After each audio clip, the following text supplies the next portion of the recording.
Najlepša hvala, spoštovane gospe in gospodje, spoštovani predstavniki medijev. Danes sta me minister za obrambo, gospod Marjan Šarec in načelnik generalštaba Slovenske vojske, general podpolkovnik Robert Glavaš, seznanila s stanjem pripravljenosti Slovenske vojske za leto 2023. Pomembno sporočilo letošnje seznanitve s stanjem pripravljenosti Slovenske vojske je seveda lokacija. Veseli me, da je poročanje tokrat na sedežu Veščinskega centra Slovenske vojske, ki ima pomembno vlogo pri usposabljanju za zaposlitev v Slovenski vojski in pri prostovoljnem usposabljanju na obrambnem področju. Ministru, načelniku generalštaba in poveljniku centra se seveda zahvaljujem za gostoljubnost. Posebej pa sem hvaležna udeležencem in udeleženkam temeljnega vojaško-strokovnega usposabljanja, da so mi prikazali del njihovega vsakdana. V času našega srečanja sem začutila njihov resen in odgovoren odnos do poslanstva, ki so si ga nadeli oziroma ko so si oblekli uniformo Slovenske vojske. Ko se pogovarjamo o obrambnem področju, ne moremo spregledati aktualnih mednarodnih varnostnih razmer, konfliktov in vojn. Ne moremo mimo omembe grobega kršenja človekovih pravic in svoboščin, nespoštovanja mednarodnega prava, velike humanitarne katastrofe, izgube življenj, pomanjkanja civilizacijskih in človeških vrednot. In vsak dan, verjemite mi, ne vidimo vsega v novicah. Mirno reševanje sporov, prekinitve spopadov in dialog so edini način za obstoj človeštva in razvoj prihodnjih generacij. Le to nam lahko prinese lepšo prihodnost. Nobena država, niti Slovenija, pa ne sme biti brezbrižna glede dogajanja v soseščini in po svetu. Sami in skupaj z zavezniki moramo zagotavljati pogoje za varnost naših ljudi. Slovenk in Slovencev, državljank in državljanov in seveda prebivalk in prebivalcev Slovenije. To je naloga politike in učinkovitega sistema nacionalne varnosti. Izkušnje vojne v Evropi je pokazala na zmoto, da je mir v Evropi lahko trajen. Vse to nam govori, da moramo vsi skupaj narediti več na področju solidarnosti, medsebojne pomoči, zaupanja, krepitve obrambnih zmogljivosti in predvsem odpornosti na krize. Danes sem bila seznanjena s poročilom o stanju pripravljenosti Slovenske vojske v letu 2023.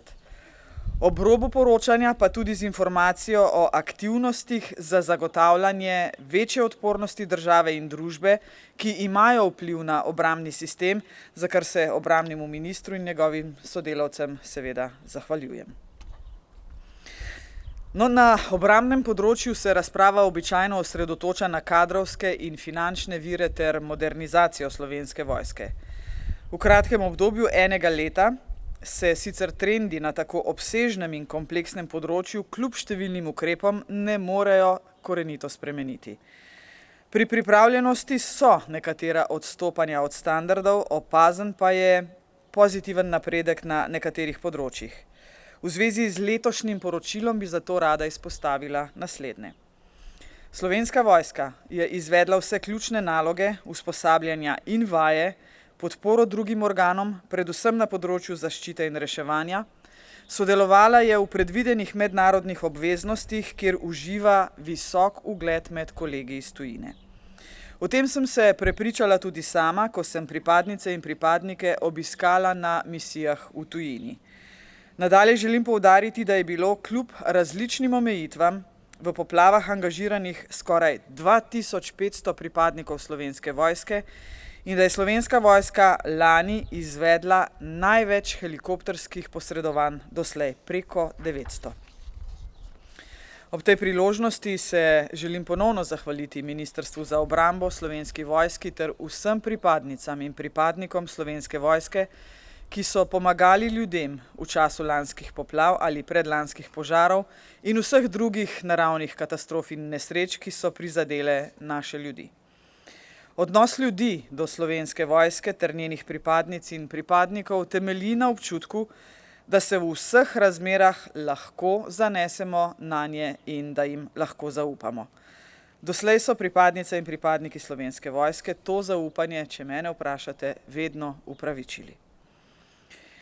Glede na spremenjene varnostne okoliščine se posodabljajo strateški dokumenti. Sprejete so bile usmeritve Državnega zbora Republike Slovenije za razvoj Slovenske vojske do leta 2040. V usklajevanju so predlogi 3 strategij na obrambnem področju. Želim pa si, da bi se v prihodnje razmislilo tudi o večji prenovi obrambne zakonodaje, ta je namreč stara 30 let. Postopno se višajo delež obrambnih izdatkov, delež za investicije ter delež sredstev za inovacije in raziskave. Le na tak način bo seveda možna modernizacija Slovenske vojske v prihodnje. Veseli me, da se je povečal obseg usposabljanj in vaj kot ključnih nalog Slovenske vojske, kljub številnim nalogam v podporo drugim organom. Potrebni so stalni napori za izgradnjo zmogljivosti na področju kibernetske varnosti. Po več letih se je na podlagi ukrepov ministrstva precej povečalo število zaposlenih v Slovenski vojski in tudi število pogodbenih rezervistov. Ostajajo seveda izzivi za odhodi iz sistema in relativno visoko starostno strukturo Slovenske vojske, kjer so potrebni še dodatni ukrepi. Postopoma se naslavljajo izzivi preteklega zaostanka pri izgradnji ključnih zmogljivosti Slovenske vojske skladno z investicijskimi načrti. Zaostanek pa se seveda, vem, ne bo zmanjšal čez noč. Nujno je uresničevanje sprejetih mednarodnih zavez in usmeritev Državnega zbora za razvoj Slovenske vojske. V drugem delu našega srečanja smo se pogovorili o odpornosti države in družbe. Na obrambo države je treba gledati celovito in kljub temu, da trenutno Slovenija ni neposredno vojaško ogrožena, smo se že srečali s številnimi kriznimi situacijami.